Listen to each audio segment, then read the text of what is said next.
Bonjour et bienvenue dans ce journal et on ouvre cette édition avec sans doute l'attraction du prochain salon de l'agriculture qui ouvre ses portes samedi à Paris. Un élevage hors du commun, c'est à Noisy-sur-Oise à côté de Viarmes. Frédéric Henry élève depuis 5 ans des alpagas, cousins du lama. Ils sont seulement une trentaine d'éleveurs en France et pour la première fois donc ces animaux seront présents au salon de l'agriculture qui débute ce samedi. Reportage dans l'élevage du Fontenelle avec Adrien Père.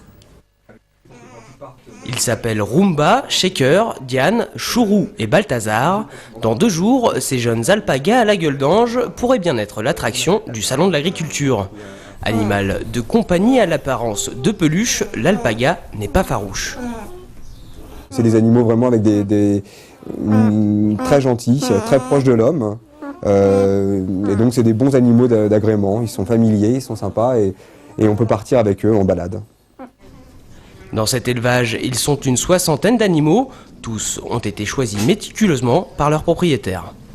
Pour aller chercher les animaux, on a fait pas mal de voyages et on a fait venir des animaux d'Angleterre, de Suisse, de Hollande, d'Australie. On est allé les chercher très loin et parce qu'on avait vraiment un objectif de trouver une qualité d'animaux vraiment très particulière, très spécifique, vraiment avec de la finesse, de la densité, qui sont les qualités premières de l'alpaga.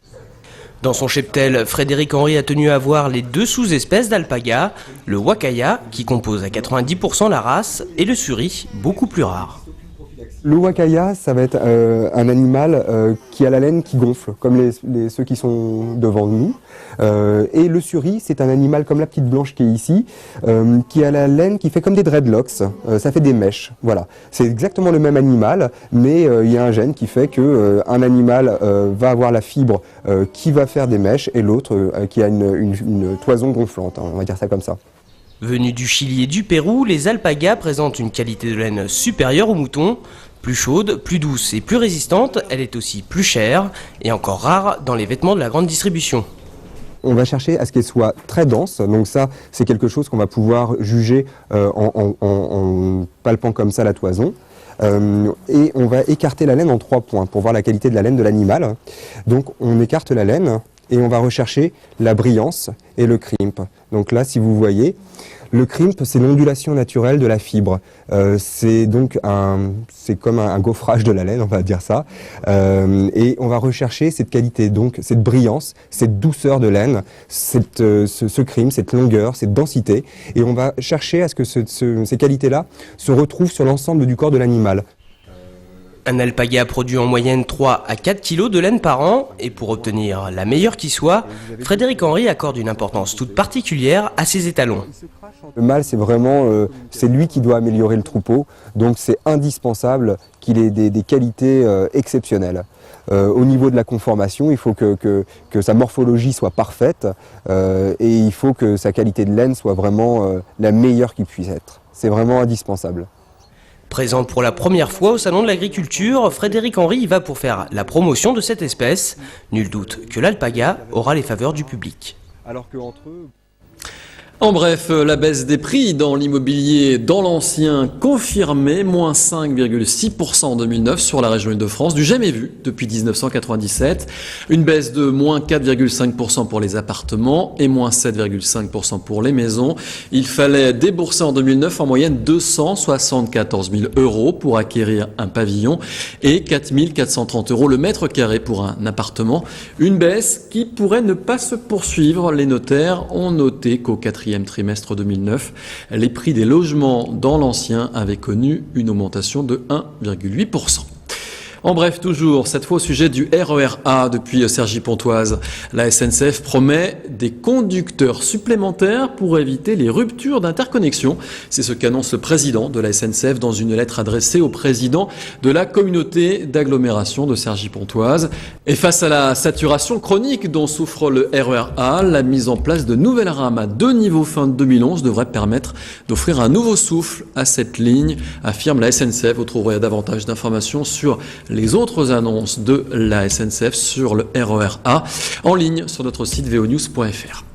Et on termine ce journal avec une manifestation assez rare, un ministre qui se déplace pour remettre des médailles de l'Ordre du Mérite. C'était mercredi soir au Dôme de Pontoise. Hervé Novelli, secrétaire d'État chargé du commerce, de l'artisanat, des petites et moyennes entreprises, du tourisme, des services et de la consommation, tout ça. Eh bien, il a remis la médaille du tourisme à Christophe Duvivier, c'est le directeur des musées de Pontoise, et il a remis les insignes de l'Ordre national du Mérite à Jacques Valadon, qui est artisan boulanger chocolatier. Le ministre, pourtant en campagne pour les élections régionales dans le centre, dans la région centre, et à qui les sondages prêteraient une victoire, eh bien, il est venu tout spécialement à Pontoise pour récompenser ces deux personnalités locales du patrimoine. Marie Chaudet y était. La médaille du tourisme pour Christophe Duvivier, directeur des musées de Pontoise, les insignes de l'Ordre national du Mérite pour Jacques Valadon, boulanger chocolatier, deux distinctions qui récompensent deux carrières dédiées à la valorisation du patrimoine local. Cette distinction, elle est une reconnaissance et donc elle met en valeur la personnalité, les talents, le travail, la carrière, les services rendus de ces personnes. Né de parents boulangers, Jacques Valadon reprend la boulangerie familiale créée en 1946. Depuis, il a transmis sa passion pour son métier à ses enfants.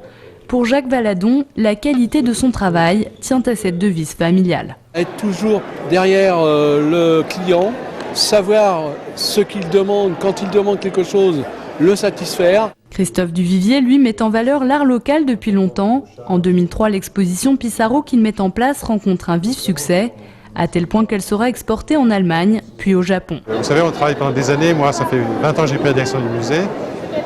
Et un signe de reconnaissance, en plus avec une remise par un ministre, je peux dire que je suis assez fier. Mis en lumière le temps d'une soirée, Jacques Valadon et Christophe Duvivier continueront à œuvrer pour le patrimoine, dans l'ombre cette fois.